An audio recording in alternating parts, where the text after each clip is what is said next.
2026 தேர்தலின் மிகப்பெரிய அரசியல் செய்திகளில் ஒன்று வட தமிழகத்தில் தமிழக வெற்றிக் கழகம் உருவாக்கிய ஆதிக்கம்.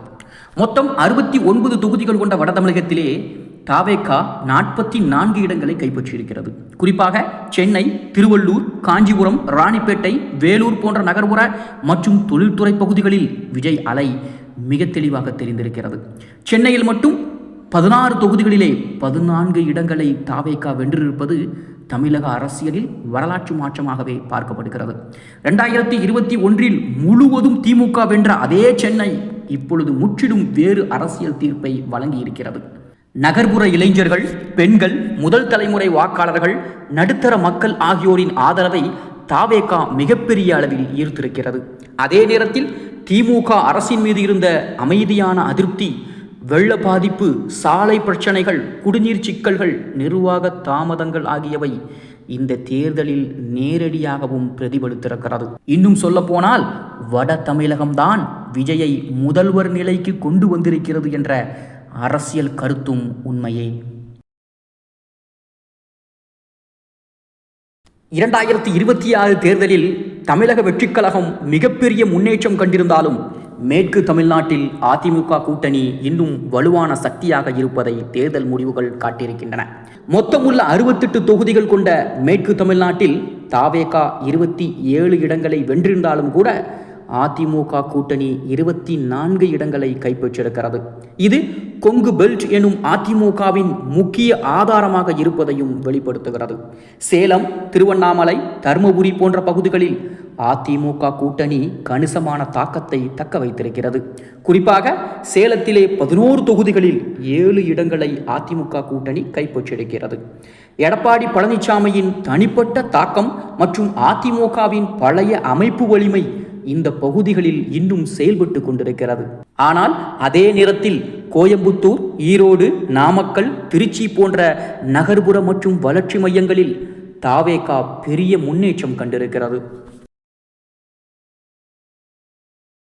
2026 தேர்தலில் தென் தமிழ்நாடு மிகவும் சுவாரஸ்யமான அரசியல் போட்டியை கண்டிருக்கிறது. மொத்தம் இருக்கின்ற 51 தொகுதிகள் கொண்ட தென் மாவட்டங்களிலே தவேக 25 இடங்களிலும், திமுக கூட்டணி 23 இடங்களிலும், அதிமுக 3 இடங்களிலும் வெற்றி பெற்றிருக்கின்றன. மதுரை, சிவகங்கை, திருநெல்வேலி போன்ற பகுதிகளில் விஜய் அலை மிகப்பெரிய தாக்கத்தை ஏற்படுத்தியிருக்கிறது. குறிப்பாக மதுரையில் 10 தொகுதிகளில் 8 இடங்களை தவேக கைப்பற்றியது. ஆனால் மறுபுறமோ கன்னியாகுமரி, தென்காசி, ராமநாதபுரம் போன்ற பகுதிகளில் திமுக கூட்டணி தனது வலிமையை தக்க வைத்திருக்கிறது. தென் தமிழ்நாட்டில் சாதி, மதம், உள்ளூர் தலைவர்கள், கூட்டணி கணக்குகள் ஆகியவை இன்னும் தேர்தல் முடிவுகளில் பெரிய பங்கு வகிக்கின்றன. அதே நேரத்தில் இளைஞர்கள் மற்றும் நகர்ப்புற வாக்காளர்கள் அதிகமாக இருந்த பகுதிகளில் தவேக முன்னிலை வகிக்கிறது. இந்த முடிவுகள் ஒரு முக்கிய விஷயத்தை காட்டுகின்றன. விஜய் அலை மாநிலம் முழுவதும் இருந்தாலும் தென் தமிழ்நாட்டில் திமுக இன்னும் தனது அடிப்படை வாக்கு வங்கியை முழுமையாக இழக்கவில்லை என்பதும் குறிப்பிடத்தக்க விஷயம். 2026 தேர்தலில் தமிழக வெற்றிக் கழகம் மாநிலம் முழுவதும் அதிரடி காட்டியிருந்தாலும் மத்திய தமிழ்நாட்டில் மட்டும் திமுக கூட்டணி இன்னும் வலுவாக இருப்பதை தேர்தல் முடிவுகள் காட்டுகின்றன. மொத்தம் இருக்கின்ற 46 தொகுதிகள் கொண்ட மத்திய தமிழ்நாட்டிலே திமுக கூட்டணி 24 இடங்களை கைப்பற்றியிருக்கிறது. தவேக 12 இடங்களிலும், அதிமுக 10 இடங்களிலும் வெற்றி பெற்றிருக்கிறது. குறிப்பாக தஞ்சாவூர், மயிலாடுதுறை, நாகப்பட்டினம், கடலூர் போன்ற காவிரி டெல்டா பகுதிகளில் திமுக தனது பாரம்பரிய வாக்கு வங்கியை பெரும்பாலும் தக்க வைத்திருக்கிறது. விவசாயிகள், அரசு ஊழியர்கள், பழைய திராவிட ஆதரவு வாக்காளர்கள் ஆகியோரின் ஆதரவு இந்த பகுதிகளில் இன்னும் திமுகவுக்கு தொடர்ந்து வருகின்றன. அதே நேரத்தில் புதுக்கோட்டை, திருச்சி மற்றும் சில நகர்ப்புற பகுதிகளில் தவேக கணிசமான முன்னேற்றத்தை கண்டிருக்கிறது. குறிப்பாக திருச்சியில் 9 தொகுதிகளில் 6 இடங்களை தவேக வென்றிருப்பது பெரிய அரசியல் மாற்றமாகவும் பார்க்கப்படுகிறது. இந்த முடிவுகள் ஒரு முக்கியமான அரசியல் செய்திகளை தருகின்றன. மாநிலம் முழுவதும் மாற்ற அலை இருந்தாலும் காவிரி டெல்டா பகுதி திமுகவின் முக்கிய பாதுகாப்பு வலயமாக இருக்கிறது என்பதும் குறிப்பிடத்தக்க ஒன்று. பல ஆண்டுகளாக திமுகவின் கோட்டை என்று அழைக்கப்பட்ட சென்னை 2026 தேர்தலில் முற்றிலும் வேறுபட்ட அரசியல் முடிவை வழங்கியிருக்கிறது. 2021 தேர்தலில் சென்னை முழுவதும் திமுக கூட்டணி வெற்றி பெற்ற நிலையில் இந்த முறை 16 இடங்களில் 14 இடங்களை தமிழக வெற்றிக் கழகம் கைப்பற்றியது. ஆக சென்னையில் நீண்ட காலமாக திமுகவுக்கு எதிராக ஒரு வெற்றிடம் இருந்தது. அதிமுக நகர்ப்புறங்களில் பெரிய தாக்கத்தை உருவாக்க முடியாத சூழலில் மாற்றி சக்தி தேடிய வாக்காளர்களின் ஆதரவை தாவேக முழுமையாக ஈர்த்திருக்கிறது. குறிப்பாக இளைஞர்கள் மற்றும் முதல் தலைமுறை வாக்காளர்கள் சமூக ஊடகங்கள் மூலம் விஜயின் அரசியல் செய்திகளை அதிகமாக ஏற்றுக்கொண்டதாகவும் கூறப்படுகிறது. திமுக அரசின் மீது இருந்த அமைதியான அதிருப்தி, வெள்ள பிரச்சனை, சாலைகளின் சேதம், குடிநீர் மாசுபாடு, வட சென்னை மக்களின் அடிப்படை தேவைகள் புறக்கணிக்கப்பட்டது போன்ற குற்றச்சாட்டுகள் இந்த தேர்தலில் நேரடியாக எதிரொலித்துள்ளதையும் பார்க்க முடிகிறது.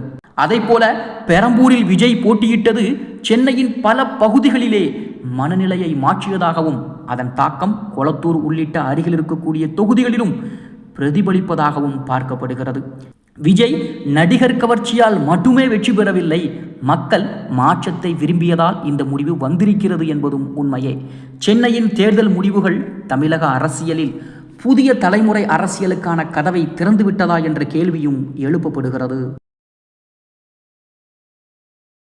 2026 தமிழக சட்டப்பேரவை தேர்தலின் மிக முக்கியமான அரசியல் செய்தி என்னவென்றால், இளைஞர்கள் மற்றும் பெண்கள் வாக்குகள் தேர்தல் முடிவை தீர்மானித்திருக்கலாம் என்பதே.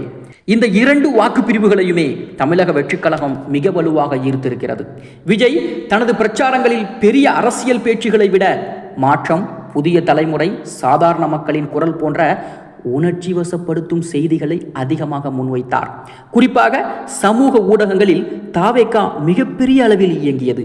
இன்ஸ்டாகிராம், யூடியூப், வாட்ஸ்அப், எக்ஸ் போன்ற தளங்களில் இளைஞர்கள் அதிகமாக தாவேக சார்ந்த உள்ளடக்கங்களையே பகிர்ந்தார்கள். அதே நேரத்தில் பெண்களை குறிவைத்து மாதம் 2500 உதவித்தொகை, இலவச சிலிண்டர்கள், கல்வி உதவி, பெண்கள் சுய உதவி குழுக்களுக்கு வட்டியில்லா கடன் போன்ற திட்டங்களை விஜய் அறிவித்தது பெரிய தாக்கத்தையும் ஏற்படுத்தியிருக்கிறது.